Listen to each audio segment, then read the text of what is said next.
Дорогие друзья, мы наконец стартовала активная фаза приемной комиссии КРСУ. Абитуриенты очень активно к нам приходят как вживую, так и регистрируют свои заявления в электронной базе на порталах, которые существуют у нас в приемной комиссии. Могу сказать, что очень мы вас ждем.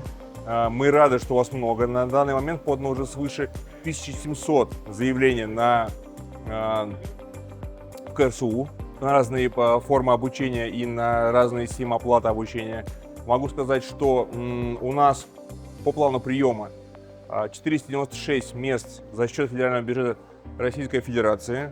Грантовые места Кыргызской Республики еще не утверждены, но мы их прям ждем со дня на день. Правительство обещает все очень быстро подписать и довести в полном объеме. И у нас запланировано 1120 мест платных. То есть всего план приема 2135 мест.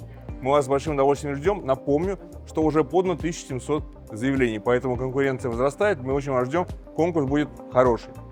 Напомню, что прием заявления начат 20 июня. Для тех, кто сдают у нас внутренние испытательные испытания по приему документов до 18 июля, 21-25 июля у нас уже начинаются внутренние испытательные испытания. И первые испытательные испытания по творческим специальностям для абитуриентов, поступающих на факультет архитектуры, дизайна и строительства, начинаются уже 5 июля.